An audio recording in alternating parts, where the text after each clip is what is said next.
बंधु माने आसुची महासूर्यपराग एवं एही सूर्यपराग परठारु बदली जीव सिंह राशि व्यक्तिविशेष मानक जीवन। बंधु माने आपणकर जदि सिंह राशि होइथाय तो भिडियोटी को थरे मात्र शेष पर्यंत निश्चय देखंतु। आपणकर व्यस्तबहुल समय मध्यरु आपण 10 मिनिट समय निज पाई दियंतु एवं निजर भविष्यत विषय जानतु। कारण सिंह राशि व्यक्तिविशेष मानकर जीवन एही सूर्य पराग ठारू संपूर्ण भाव बदलिबाकु जाउछि। कारण ग्रह नक्षत्र मानकर चलन रे एक बहुत बड़ परिवर्तन हेबाकु जाउछि, जहा फल आपणक जीवन रे चलिथिबा समस्त दुख कष्ट एवं समस्यार अंत हेबाकु जाउछि। पुनर्बार एही सूर्य पराग ठारू आपणकर जीवन को खुशी फेरिबाकु जाउछि। आपणक राशि रे चतुर्ग्रही जोग बनिबाकु जाउछि। आपणकर सप्तम भावरे बुध शुक्र एवं सूर्य चलन करिवे। पूर्वरु बुध शुक्र एवं सूर्य आपणकर षष्ठ भावरे गोचर करुथिले, जहा फल आपणको अनेक समस्या देई गति करिबाकु पडुथिला। कारण षष्ठ भावटी को कुंडली रे भलो बोली माना जाई न थाए, तो ग्रह मानकर स्थिति खराब थिबारु आपणको अनेक समस्यार सामना करिबाकु पडुथिला। किंतु एही सूर्य पराग परे एही चारोटी ग्रह आपणकर सप्तम भाव को आसी जिबे, शुभ स्थान को आसी जिबे, जहा फल एमाने आपणको शुभ फल प्रदान करिवे। बुध एवं शुक्र आपणकर सप्तम भावरे लक्ष्मी नारायण राजयोगर निर्माण करिवे, जहा फल आपणक भाग्य रे एक बहुत बड़ परिवर्तन हेबाकु जाउछि। आपणक जीवन रे एपरि किछि घटिबाकु जाउछि कि जहा आपण स्वप्न रे मध्य कल्पना करि नथिबे। एही सूर्य पराग ठारू आपणक जीवन रे किछि खास हेबा पई जाउछि। अनेक दिगरु आपणको लाभ प्राप्ति हेबाकु जाउछि। अनेक गुडिए खुशी मध्य आपणको मिलिबाकु जाउछि। तेबे आसंतु जानिबा एही सूर्य पराग ठारू आपणक जीवन रे कोन सब बड़ परिवर्तन हेबाकु जाउछि।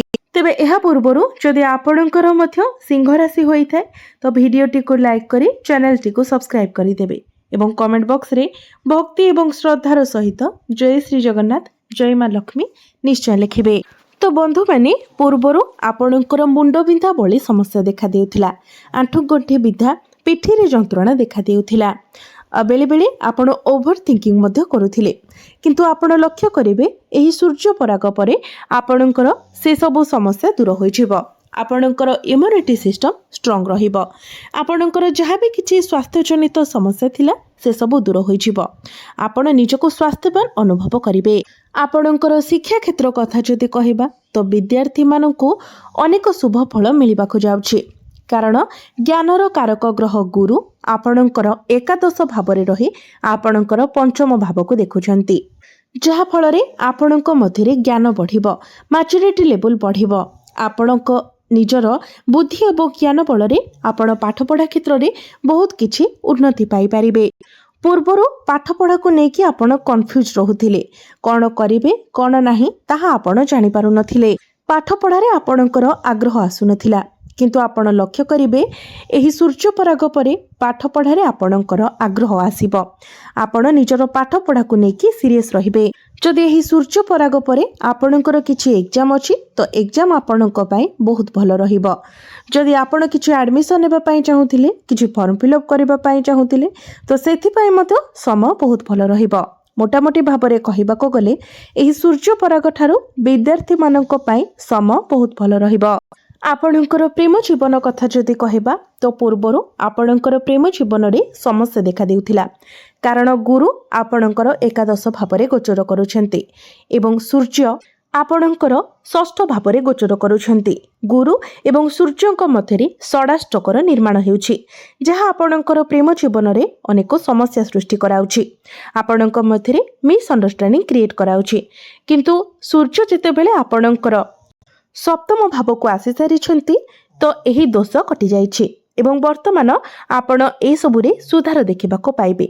आपणଙ୍କ मध्यरे पूर्वरु जहाँ भी किछि मिसअंडरस्टैंडिंग थिला, जहाँ भी किछि समस्या थिला से सब समाधान होई जिवो। आपण परस्पर को बुझी पारिबे। आपणଙ୍କ मध्यरे भल पाइबा बढ़िबो। एमिति कि आपणଙ୍କର प्रेम विवाहर रूप मध्य नै पारे। आपण दुई जण मिसी किछि बड़ डिसिजन नै पारंती, ତେବେ ଶନିଙ୍କର ଦୃଷ୍ଟି ଆପଣଙ୍କର ବାଣୀ ଭାବ ଉପରକୁ ରହୁଥିବା କାରଣରୁ ଆପଣଙ୍କର ବାଣୀ ଉପରେ ଆପଣଙ୍କର ନିୟନ୍ତ୍ରଣ ରହିବ ନାହିଁ, ଯାହାଫଳରେ ମଧ୍ୟ ଆପଣଙ୍କ ମଧ୍ୟରେ ସମସ୍ୟା ଦେଖାଦେବ।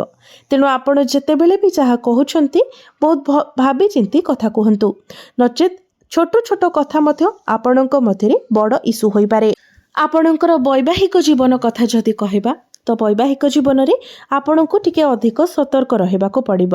କାରଣ ଆପଣଙ୍କର ବୈବାହିକ ଜୀବନ ସପ୍ତମ ଭାବର ଅଧିପତି ଶନି ଆପଣଙ୍କର ଅଷ୍ଟମ ଭାବରେ ଗୋଚର କରୁଛନ୍ତି। ଶନିଙ୍କର ସ୍ଥିତି ଏଠାରେ ଭଲ ରହୁନାହିଁ। ଅଷ୍ଟମ ଭାବଟିକୁ କୁଣ୍ଡଳୀରେ ଭଲ ବୋଲି ମାନାଯାଇନଥାଏ। ଏହା ବ୍ୟତୀତ ଆପଣଙ୍କର ସପ୍ତମ ଭାବରେ ରାହୁ ଗୋଚର କରୁଛନ୍ତି। ରାହୁ ହେଉଛନ୍ତି ମୁଣ୍ଡବିହୀନ ଗ୍ରହ, ପାପୀ ଗ୍ରହ। ତ ଯେହେତୁ ଉଭୟ ପଟୁ ସ୍ଥିତି ଭଲ ରହୁନାହିଁ, ତେଣୁ ଆପଣଙ୍କର ବୈବାହିକ ଜୀବନରେ ସମସ୍ୟା ସୃଷ୍ଟି ହେବ। ଛୋଟ ଛୋଟ କଥାକୁ ନେଇକି ଆପଣଙ୍କ ମଧ୍ୟରେ ମିସ୍ଅଣ୍ଡରଷ୍ଟାଣ୍ଡିଂ ହେବ, କଳି ଝଗଡ଼ା ହେବ। ଏମିତିକି ଆପଣଙ୍କ ଜୀବନସାଥୀଙ୍କର ସ୍ୱାସ୍ଥ୍ୟରେ ମଧ୍ୟ ସମସ୍ୟା ଦେଖାଦେଇପାରେ। ଆଲର୍ଜି, ଇନଫେକ୍ସନ୍, ଥଣ୍ଡା, ଜ୍ୱର, କାଶ ଏମିତି ସ୍ୱାସ୍ଥ୍ୟଜନିତ ସମସ୍ୟା ତାଙ୍କର ଲାଗି ରହିବ। ଆଜି କିଛି ତ କାଲି କିଛି। ତେଣୁ ଆପଣ ଚେଷ୍ଟା କରନ୍ତୁ ସବୁକିଛିକୁ ଆଭଏଡ୍ କରି ନିଜ ଜୀବନସାଥୀଙ୍କର ସ୍ୱାସ୍ଥ୍ୟ ପ୍ରତି ଯତ୍ନଶୀଳ ରହିବା ପାଇଁ ଏବଂ ଛୋଟ ଛୋଟ କଥାକୁ ବଡ଼ ନ କରି ନିଜ ଭିତରେ ଅଣ୍ଡରଷ୍ଟାଣ୍ଡିଂ ଭଲ ରଖିବା ପାଇଁ। କାରଣ ଯେପର୍ଯ୍ୟନ୍ତ ରାହୁ ଆପଣଙ୍କର ସପ୍ତମ ଭାବରେ ରହିବେ ଏବଂ ଶନି ଆପଣଙ୍କର ଅଷ୍ଟମ ଭାବରେ ରହିବେ, ସେ ପର୍ଯ୍ୟନ୍ତ ଆପଣଙ୍କୁ ଏସବୁ କଥାର ଧ୍ୟାନ ରଖିବାର ଅଛି। ଭାଗ୍ୟ କଥା ଯଦି କହିବା, ତ ଭାଗ୍ୟ ଆପଣଙ୍କର ପ୍ରବଳ ରହୁଛି। କାରଣ ଆପଣଙ୍କ ଭାଗ୍ୟ ଭାବର ଅଧିପତି ମଙ୍ଗଳ ଷଷ୍ଠ ଭାବରେ ଉଚ୍ଚ ସ୍ଥିତିରେ ଅଛନ୍ତି। ତ ନିଶ୍ଚିତ ଭାବରେ ଭାଗ୍ୟରେ ଆପଣଙ୍କୁ ଲାଭ ପ୍ରାପ୍ତି ହେବ। ଭାଗ୍ୟ ବଳରେ ଆପଣ ଅନେକ କ୍ଷେତ୍ରରେ ଉନ୍ନତି ଲାଭ କରିପାରିବେ। କିନ୍ତୁ ମଙ୍ଗଳ ଆପଣଙ୍କର 23 ତାରିଖକୁ ସପ୍ତମ ଭାବକୁ ଆସିଯିବେ। ସପ୍ତମ ଭାବରେ ରାହୁଙ୍କ ସହିତ ଅଙ୍ଗାରକ ଯୋଗର ନିର୍ମାଣ କରିବେ। ତେଣୁ ଆପଣଙ୍କ ପକ୍ଷେ ଯଦି ସମ୍ଭବ ହେଉଛି, ତେଣୁ ଭାଗ୍ୟ ସମ୍ବନ୍ଧିତ ଆପଣ ଯାହା ବି ନିର୍ଣ୍ଣୟ ନେବାକୁ ଚାହୁଁଛନ୍ତି, ତ 23 ତାରିଖ ପୂର୍ବରୁ ଯଦି ଆପଣ ନିଅନ୍ତି, ଆପଣଙ୍କ ପାଇଁ ଅଧିକ ଭଲ ରହିବ। ଆପଣ ଯଦି କିଛି ବଡ଼ ଇନଭେଷ୍ଟମେଣ୍ଟ କରିବାକୁ ଚାହୁଁଛନ୍ତି, କିଛି ବଡ଼ ଜିନିଷ ସେଲ୍ ପରଚେସ୍ କରିବାକୁ ଚାହୁଁଛନ୍ତି, trading, share market, stock market ଏଇସବୁରେ ଇନଭେଷ୍ଟମେଣ୍ଟ କରିବାକୁ ଚାହୁଁଛନ୍ତି, ତ 23 ତାରିଖ ପୂର୍ବରୁ ଆପଣ କରିନିଅନ୍ତୁ। ଆପଣଙ୍କ ପାଇଁ ବହୁତ ଭଲ ରହିବ। କାରଣ 23 ତାରିଖ ପର୍ଯ୍ୟନ୍ତ ମଙ୍ଗଳଙ୍କର ସ୍ଥିତି ଉଚ୍ଚସ୍ଥ ରହିଥିବା ହେତୁ ଭାଗ୍ୟ ଆପଣଙ୍କୁ ସମ୍ପୂର୍ଣ୍ଣ ମାତ୍ରାରେ ସାଥ ଦେବ। ଭାଗ୍ୟ ସମ୍ବନ୍ଧିତ ଆପଣ ଯାହା ବି ନିର୍ଣ୍ଣୟ ନେବେ, ସେଥିରେ ନିଶ୍ଚିତ ଭାବରେ ଆପଣଙ୍କୁ 100% ସଫଳତା ମିଳିବ। ଆପଣଙ୍କର ଅଟକି ରହିଥିବା କାର୍ଯ୍ୟ ମଧ୍ୟ ସମ୍ପୂର୍ଣ୍ଣ ହେବ। ଆପଣଙ୍କ ମଧ୍ୟରେ ଟିକେ କନଫ୍ୟୁଜନ୍ ଦେଖାଦେବ। ଆପଣ କ'ଣ କରିବେ କ'ଣ ନ କରିବେ ତାହା ହଠାତ୍ କରି ଡିସିସନ୍ ନେଇପାରିବେ ନାହିଁ। ଯେହେତୁ ବୁଧ, ଶୁକ୍ର, ସୂର୍ଯ୍ୟ ଏବଂ ମଙ୍ଗଳ ସମସ୍ତେ ଆପଣଙ୍କର ସପ୍ତମ ଭାବରେ ଏକତ୍ର ହୋଇଯିବେ, ତ ସବୁ ଗ୍ରହଙ୍କର ପ୍ରଭାବ ଆପଣଙ୍କ ଉପରେ ରହିବ, ଯାହାଫଳରେ ଆପଣ ଟିକେ କନଫ୍ୟୁଜ୍ ହୋଇଯାଇପାରନ୍ତି। ତେଣୁ ଯେତେବେଳେ ବି ଆପଣ କିଛି ଡିସିସନ୍ ନେବେ, ତା ପୂର୍ବରୁ ଭଲ ଭାବରେ ଭାବି ଚିନ୍ତି ଡିସିସନ୍ ନେବେ। ତରବରିଆ ଭାବରେ କିମ୍ବା ଅନ୍ୟ କାହା କଥାରେ ପଡ଼ି ଯେମିତି କିଛି ଡିସିସନ୍ ନ ନିଅନ୍ତି, ସେଥିପ୍ରତି ଆପଣ ସତର୍କ ରହିବେ। ଯଦି କ୍ୟାରିୟର କଥା କହିବା, ତ କ୍ୟାରିୟର ଆପଣଙ୍କର ବହୁତ ଭଲ ରହିବ। କାରଣ ବୁଧ ଏବଂ ଶୁକ୍ର ଆପଣଙ୍କର ସପ୍ତମ ଭାବରେ ଗୋଚର କରିବେ। ଆପଣଙ୍କ ମଧ୍ୟରେ ଟିକେ ଆଗ୍ରେସନ୍ ରହିବ, କିନ୍ତୁ କ୍ୟାରିୟର ଆପଣଙ୍କର ବହୁତ ଭଲ ରହିବ। ଆପଣ ନୂଆ କିଛି ଶିଖିପାରନ୍ତି, ନୂଆ କିଛି ଏକ୍ସପ୍ଲୋର କରିପାରନ୍ତି। MMC ରିଲେଟେଡ୍ କାମ ଆପଣ କିଛି କରିପାରନ୍ତି। ଯଦି ଆପଣ କମ୍ପ୍ୟୁଟର ରିଲେଟେଡ୍ କିଛି କାମ କରୁଛନ୍ତି, ଟେକ୍ନିକାଲ ଲାଇନରେ କିଛି କାମ କରୁଛନ୍ତି, IT ସେକ୍ଟର, ସଫ୍ଟୱେୟାର, ଇଞ୍ଜିନିୟରିଂ ଏସବୁ ଆପଣ କରୁଛନ୍ତି, ତ ଏସବୁ କ୍ଷେତ୍ରରେ ଆପଣଙ୍କୁ ବହୁତ ଅଧିକ ସଫଳତା ମିଳିବାକୁ ଯାଉଛି।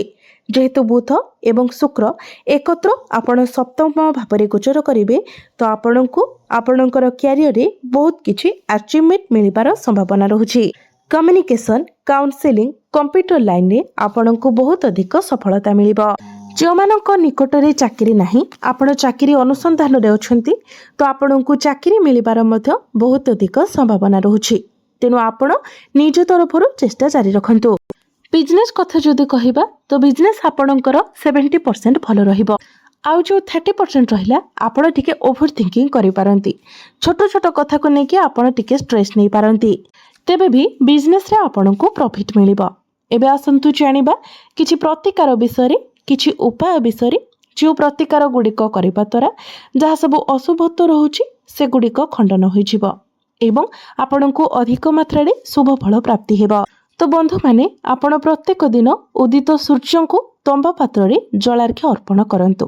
ପ୍ରତ୍ୟେକ ଦିନ ସୂର୍ଯ୍ୟଙ୍କର ବୀଜ ମନ୍ତ୍ର 108 ଥର ଜପ କରନ୍ତୁ। ପ୍ରତ୍ୟେକ ଦିନ ଆଦିତ୍ୟ ହୃଦୟ ସ୍ତୋତ୍ରର ପାଠ କରନ୍ତୁ ଏବଂ ପ୍ରତ୍ୟେକ ଦିନ ଆପଣ ହନୁମାନ ଚାଳିଶାର ପାଠ କରନ୍ତୁ। ଆପଣଙ୍କୁ ଅଧିକ ମାତ୍ରାରେ ଶୁଭ ଫଳ ପ୍ରାପ୍ତି ହେବ। ତ ବନ୍ଧୁମାନେ, ଆପଣଙ୍କର ଜୀବନ ମଙ୍ଗଳମୟ ହେଉ, ଏହା ହିଁ ଈଶ୍ୱରଙ୍କ ନିକଟରେ ମୋର ପ୍ରାର୍ଥନା। ଧନ୍ୟବାଦ।